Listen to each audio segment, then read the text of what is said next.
welcome to the 47th episode of Growing Up Geek, the weekly podcast for geek entertainment and nostalgia.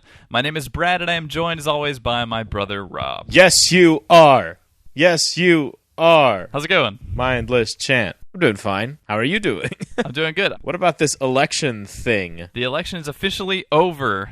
Congratulations to Barack Obama, in case you've been living under a rock. Or in a rock. Oh, that's not good. I was really surprised by how fast this went, and not to get political here, but I want to talk about election technology real quick if I could. The ballot was digital for me. I haven't used one of these before. You mentioned you had too. Yeah, I was kind of disappointed because of all I've heard about people having problems with election machines. You'd figure there'd be so much work done on these things to make them completely easy to read and everything. This was so ridiculous. I'm looking at this thing, and it looks like a whiteboard, with no interface of any kind. And there's just red lights shining up from underneath it. And I'm like, wait, I guess I'm supposed to push on a point of this thing, and that'll... Is it Microsoft Surface, or...? No, this was not a screen or anything. I guess this was an overlay over this plastic machine, and it was just so low tech. And I'm not saying that I want Surface, I don't need that, but yeah, it would just. No, mine was much more LCD like. You just press the buttons, and they actually went. Hoo, hoo. Oh, that's cool. Well, see, there you go. You get that, but then I get this thing, which it has no way of telling what you're interfacing with. There's no buttons. There's no anything. So how do you know who you're voting for? Do you write it on there? Well, a light, when you press in the area, a light will move over to there. It's just there was no feedback other than that, and there was no I can see where this raised area is the button that I push. You have selected Targus. As we are sending the following movie, Pizza Boy. My wife can't get this, but yeah, wow. I'm sorry to hear about that. I think that the increase though in technology is probably responsible for how fast the results came in. I opened my web browser at about 11:30, and I was like, okay, I'll just look and see how the results are doing, and I see. Big on the screen, Obama wins. And I was like, real quick, I closed the tab, and I'm like, Amber, you might want to take a look at this.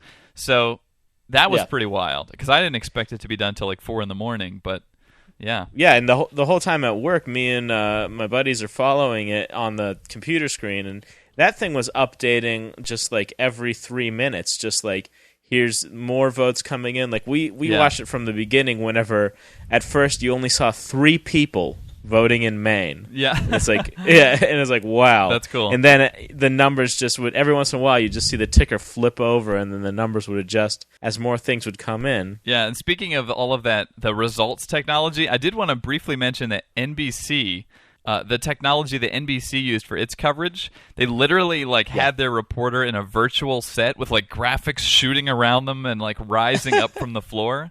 Now, watching that, and then cut to our local Pittsburgh affiliate, where there's 2 guys who are looking at websites on a monitor and pointing at them. And they called it their state-of-the-art election room. And they're like, let's go to our room. And they just see, there's a woman navigating Internet Explorer. She has a tab open. So, quite a contrast there. I know you've mentioned... They're on CNN's website or something. Yeah, it looked like that. It's guys, we could be doing this. Thanks, though. Well, they have to do their own coverage so that they can cover the local elections. But, yeah, all in all, I feel like technology was a big part of this thing. I think that Obama's victory hangs a lot in how much he got involved, or the campaign manager pushed internet resources. There you go. He was on Twitter. And he was in Burnout Paradise, and he was all over Facebook. Right. These are things that previous, candidates had never employed before, and... it led to a victory. Yeah. So, all right. Well, that was election stuff. The geek side of the election news. Yes, and it's finally over, which means that I will no longer hopefully get people knocking on my door on Saturday morning or leaving enough flyers in my mailbox to choke a manatee, which I definitely have. They're difficult to choke. Indeed. Yeah. But speaking of news, Yes. every week there is lots and lots of geek news, and we like to pick our favorite stories and bring it to you. So, Rob, I will let you start. What is your favorite geek news story for this week? My favorite geek news story is involving the Beatles. Ah, yes, I've heard of them. Many a person has. Beatles, what can be said about them that hasn't already been said? I don't know really anybody that hates the Beatles. I mean, that's impressive. Well, I know people that aren't like totally into it the way a lot of people are, but the Beatles are a major influence on pop music, probably for all time. You just can't escape them. Yeah, I was going to say, they haven't really ever transcended into the digital age, though. Right. iTunes and Rhapsody, they have not yet entered the digital era. There's a lot of love for the Beatles material, and it's treated with very much respect. They don't throw this stuff around easily, which makes this news all the more incredible. Yeah. Apple Corps, not to be confused with Apple Incorporated. Right. Apple Corps carry the Beatles catalog, have made a deal with MTV, who, if you're watching your opening logo screens in your video games, you'll notice are the people who help publish Rock Band. Yes. Which is a personal favorite of you and I, as many people who listen to this show know. And so, basically, Harmonix is going to be developing a Beatles game. Point to make about this is that this is not a Rock Band title. No. This is not going to be Rock Band Beatles. Right. This is going to be a separate title. And I'm actually kind of excited to hear about that because I feel like the Beatles deserve more than just like to be a downloadable song in Rock Band. Or even like an AC/DC pack, like they just put out like a separate pack. Yeah. There's so much rich culture revolving around the Beatles and the story of the Beatles. It almost wouldn't do it justice to only focus on the music. A lot of people were actually worried. I was reading about the Wall Street Journal reaction to this. They were wondering how Harmonix and MTV are going to appeal to the older Beatles generation and get plastic guitars in their hands or what have you. And I think they will because, and this is impressive also, Paul McCartney, Ringo, George Harrison's wife, and Yoko Ono. Yeah. They're all giving their advice. They're offering their blessings to this. Yeah. The more I talk about it, the more I read about it, the more excited I'm getting about this. Yeah, I mean, we got to speculate a lot here because there really isn't any details or screenshots, although they did say it was in development for like 17 months already, which is pretty wild. Yeah. But yeah, it's getting the royal treatment, and what I hope it is, and I'll get your opinion too, I'd like to see, but maybe you're controlling the Beatles, like you are the Beatles, and you go through their whole career, and you start off, in the mop top, black and white days and move all the way through, because they did go through a wide variety of transformations, and I'd like to see all of those kind of come together. Yeah, well, it's going to have 47 songs, and I mean, the Beatles catalog is something that can definitely fill that up fast. It's due out next holiday, and the one thing I hope that this game is not is Across the Universe, the game. Yeah, oh gosh. But I'll just put it that way. Yeah, that movie, it was a Moulin Rouge wannabe, but it was no Moulin Rouge, sir. So yeah, my question for you is, favorite Beatles song? Which Beatles song do you absolutely have to have in this game? That's way too difficult to say. All right, well... I know it's a tough one. Maybe Hey Jude. Oh, yeah. And it's like 7 minutes long, right? That outro, I remember Paul McCartney was not supposed to have that. Like, he was informed, like, you shouldn't have an outro that's that long. It's almost as long as the song. And he's like, well, yeah, but this song is going to. Yeah. Sadly, I don't know if they could do Because in there, which is an a cappella song. Well, there's speculation, like, will it have, duo support? Like, if you ever played Karaoke Revolution, two people singing at the same time is pretty awesome. Yeah. What's your favorite Beatles song? When I was a teenager, I was really into like a whole like My Michelle Norwegian Wood kind of phase. And it's not because I smoked the drug. But I did like that, so I would hope to have some of those old favorites in there. But gosh, there's so much good stuff. I always thought Eleanor Rigby was really cool. So that's a definite worthy news story. Yes, indeed. So moving on, Brad, your news story of the week. I think you'll be interested in this. It's kind of like a good but bad news. But NBC's Heroes on Sunday had a major shift behind the scenes as writers / co-executive producers Jesse Alexander and Jeff Loeb were fired. Wow. This is a duo that has been with the show since the first season. They have led the day-to-day operation on Heroes from a writing perspective underneath Tim Kring, who's the creator. Yeah. So these are like the two head writers on that show, and they have just been fired. Wow. Supposedly because the network is not happy with the direction, echoing the fan base and our comments as well, if you listened a few weeks ago. Mm-hmm. I don't know. They said that they weren't happy with the direction, but maybe they're just being hit by advertisers saying, look, people aren't watching. So they are fired, and the rumor is that Heroes has been running into budget issues, and when I read this, it shocked me. Is that it was already going beyond its $4 million per episode budget. Now, Jeez. I don't know about you, but especially considering the quality, that money could have been used for so many more things. It's like, just give me $1 million and I could live out the rest of my life, you know? Mm-hmm. $4 million though per episode. Wow. So yeah, major shifts at the Heroes camp.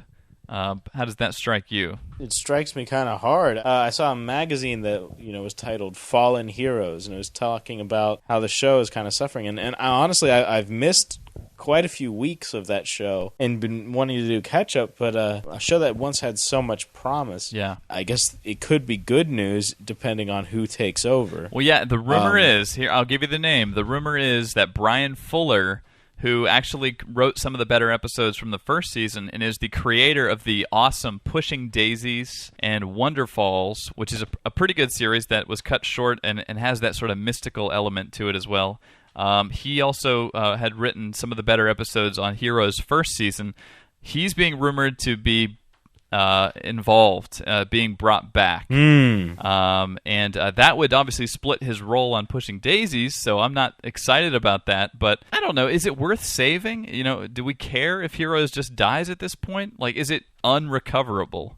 I honestly would like to have Heroes stay on just to give it that genre on TV. I would gladly watch that show over any police drama or hospital drama. Well, I admire your determination, man, because I jumped the ship. Like I said, I just couldn't stay with it. But, here's hoping. Hey, if Brian Fuller comes back, maybe he'll inject life where there is now just a foul odor of some kind. Yeah. But that is Geek News for this week, and let's move now to our main topic of discussion, which is going to be a video game.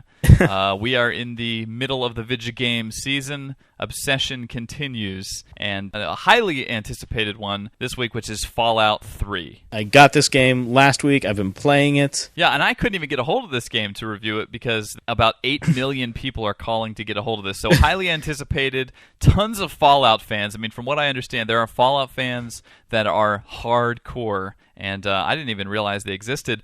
This is the sequel to a 90s PC video game. Why don't you just explain real quickly about the type of game this is? How do you play this game? Fallout 3 is a first-person role-playing game. You can play it from the third person, but it really doesn't work very well that way. Very much in the same vein as Oblivion. It's by Bethesda, who made Oblivion. In about the 2070s, nuclear war was beginning, and they have a very kind of upbeat comic, war propaganda feel to what's going on, which kind of lends to the dark humor of Fallout that's always been so appealing to the series. Right. 200 years have passed with people living in this vault. And there's many vaults where people went underground during the nuclear holocaust. Right. And most of these vaults open up at some point once the background radiation has faded to a certain level. That was the plot of Fallout 1, that you were leaving Vault 13 and going out into the wilderness to explore. But for 200 years, Vault 101, nobody goes in, nobody goes out. You're born there, you die there. And for a while in the game, that seems to be how things are going for you. Right. Until, of course, things happen. Events occur. Leaving the vault, yeah. And going out into the world. Okay, so then you're out in this vast wasteland, roaming around, and for me, that was almost scary, the amount of things that you could do in Oblivion. Very, giant amount of propositions. Right. Well, the enormity of Fallout can seem overwhelming at first, but mainly if you're a completionist. If you're just I have to do everything. Well, have to have every item. Don't worry about doing everything. This game is open enough to just do your thing, and it will accommodate. you know? It also has a very kind of straightforward, like, point yourself in this direction for your mission. Right. During load screens in the top right-hand corner, it'll tell you what current mission you're on. What's your current objective? You're going to do this, so that if you leave the game for a while and you come back, you can start right up where you left off. Okay, so it's easy to keep track of all these missions and things.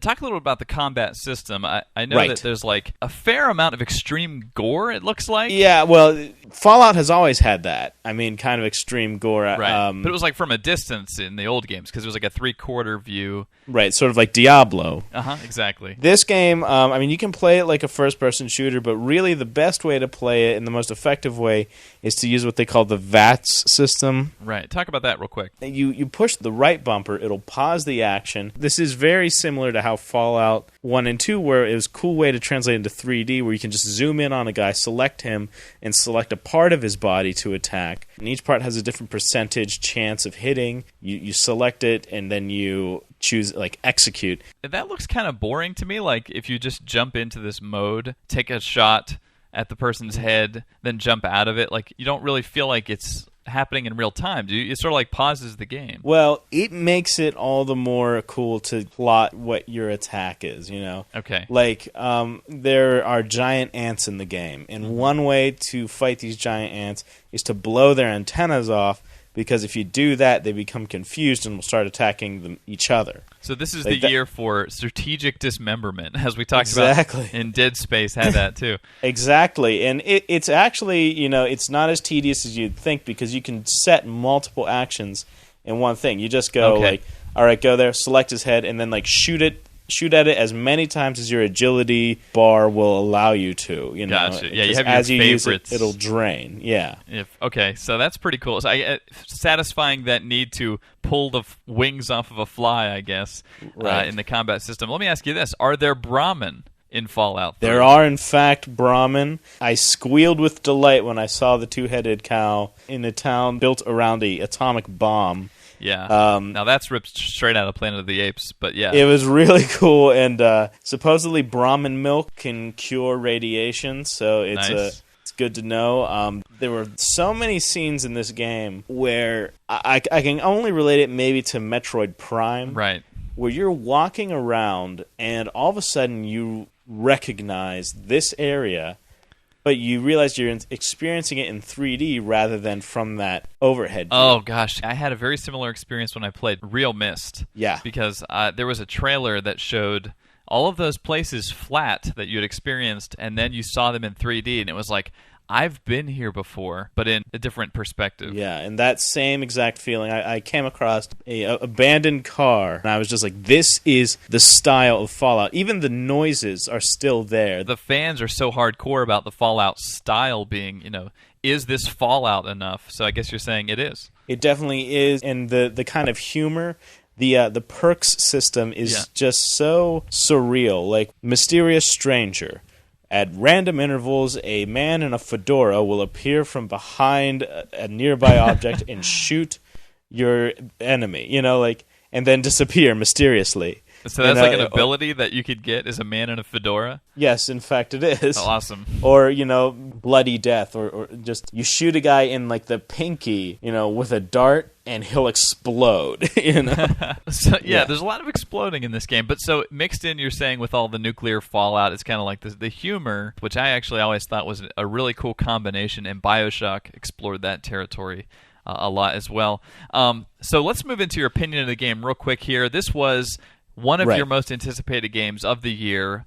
In our top games of 2008 that we were looking forward to podcast, you said this was pretty much number one. Is it living up to the hype? It is. This game is ridiculously addictive, and I am going into withdrawal whenever I can't play it. You know that to me, let's just say that is the test of a good video game. Like, you know, I don't need to see a star system or a number system. If somebody said I couldn't get this game out of my head, I'm there. Right. Know? I mean, I think even like the people you run into in this game, they stick with you somehow. You just kind of find yourself wondering, like, oh, yeah, how are they doing? I hope they're okay. In the same way you'd worry about a real person you run into. Just you're driving around, and you're like, the voice acting in this is great. You have guys like Malcolm McDowell, Liam Neeson, right? And if I had one complaint though about this game, can also be attributed to just how similar this game is to Oblivion. Basically, if you've played Oblivion, like I said, you've basically played Fallout 3.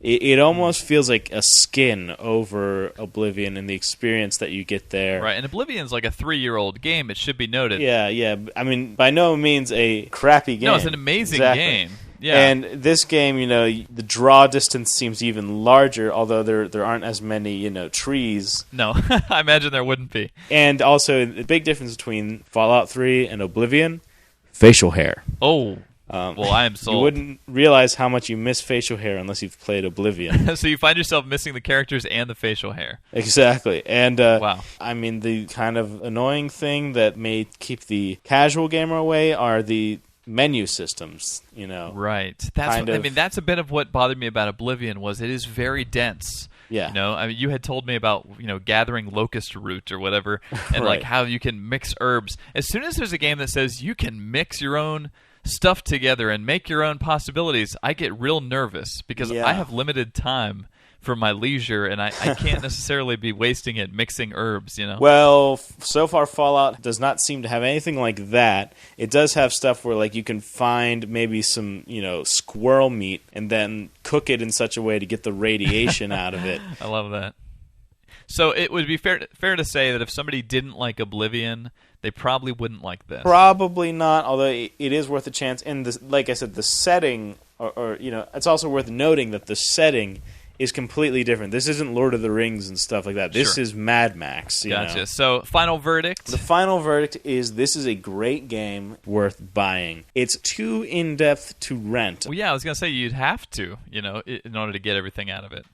Delicious squirrel meat and Brahmin milk. So that is our verdict on Fallout 3, or at least yours. I'm looking forward to playing that. Oh, God, there's so many games on my list. Right. Right about now, Mirror's Edge seems to be ranking up toward the top for me after that amazing demo last week. But, thank God it only happens at the end of the year. Right. So before we close out our show, we'd like to end with a little bit of nostalgia and reminisce about growing up geek. This week, a little bit of a sad one. Earlier today, it was reported that Michael Crichton, the author of Jurassic Park and Sphere and Congo, has passed away.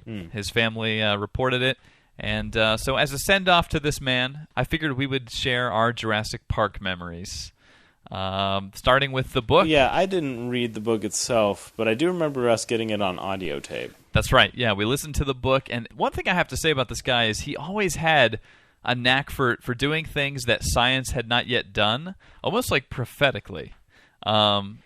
He was sort of like Jules Verne in that respect. Exactly. He could look at what was going on and then see a few decades down the road, like where this is going to lead. Right. So the Jurassic Park book actually had like diagrams that showed DNA sequences coming together, and he described in pretty graphic detail how they, cloned the DNA out of this, amber that they extracted from trees and mosquitoes and everything, which I think is just awesome that after that book, scientists actually tried that. So that's the kind of level this guy was operating on. But let's talk about the movie Jurassic Park. Starting with the trailer. Right. It almost was like there weren't going to be dinosaurs in this movie. All I remember was just like people running and turning, and then the occasional like claw or something, like the nose breathing, and I'm like, that's stupid. I want to see dinosaurs. You know? And nobody knew how they were going to do them. I mean, honestly, it was basically like, okay, this book has dinosaurs in your face. So if that's supposed to happen, what kind of effects? And if you do the research, like at the time, they were going to try a stop motion animation. They're gonna it's actually go motion animation, where they leave the shutter open in such a way so that it makes that blur, right? The motion blur as things move, and that up until then had been the standard for that kind of thing. Yeah, and Spielberg did like the baddest go motion that he could, and it just didn't quite compare to the computer test that they ran, which is still actually, I think, decent looking. And that's what I wanted to talk to you about is, so when we finally saw it and the Brachiosaurus reveal happens, how blown was your mind? Because I just remember thinking, that looks real. Like, I had no idea how it was happening. Yeah. I remember when the rumors that it was going to be computer graphics dinosaurs came in, and we were thinking, like, scrubbing bubbles. Mind's Eye stuff. We were thinking, like, okay, they're going to be shiny silver dinosaurs, like, reminiscent of the T-1000. Because, the look of what computer graphics was at the time, we hadn't seen skin and bone and animals. Yeah, and I haven't seen Jurassic Park recently, but have you? Does that stuff, do you think, age well? I mean, does good CG age well? This did. I mean, they watched their butts. They kept the interactions between humans and dinosaurs to a controllable degree. And we went to see that thing like 5 times just to see the dinosaurs. Yeah. It should be noted that our favorite dinosaur at the time, one of ours, was Deinonychus, which is what a velociraptor kind of is. And it's an ultra nerdy conversation here, but appropriate. You liked, was it Struthiomimus? Yeah, I was big into the egg eater. Yeah, and then when Gallimimus came on the screen, you were just like, hey, that's pretty close, that's awesome. Yeah, there was like a cousin of each one of our favorites in there. I mean, Matt was into Pachycephalosaurus, which didn't show up until like the second movie, and then I was into Ankylosaurus, which I don't even know if I think that came about in the second movie, but still. I don't know. The second movie, not so hot. I did like the third one, though. Yeah. I don't know. Well, decidedly both not as good as the first, not as classic. That definitely a key moment in movie history. Also, just a great moment in childhood history or in geek history. Yeah, well, we even built a tree house that had Jurassic Park. Well, we wanted to anyway. We wanted to make it Jurassic. Succeeded. Never quite got off the ground. And so Michael Crichton definitely will be missed. This stuff that he helped put in our heads. I mean, obviously Congo, not so great. ER, still on TV. I think it just had its last season. No, but you know what's creepy about Congo? He even ends that book by saying that this company called Intel acquires this technology and makes these microchips. And he was saying this like before some of this stuff was happening. So, I mean, the guy was just frighteningly good at what he did. And, Tom Clancy has military and this guy had basically science, True blue science fiction writer is what that is. Yeah, exactly. Really believable and yet really out there. So that is our little memorial to Michael Crichton there. He will be missed. You can visit us online at www.growing-up-geek.com. Leave us a comment or contact us via email there. Once again, we thank you for listening. My name is Brad. Dinosaurs. Wait, that's pretty bad. Tiny. The lack of humility before nature here is staggering. And we'll see you next week.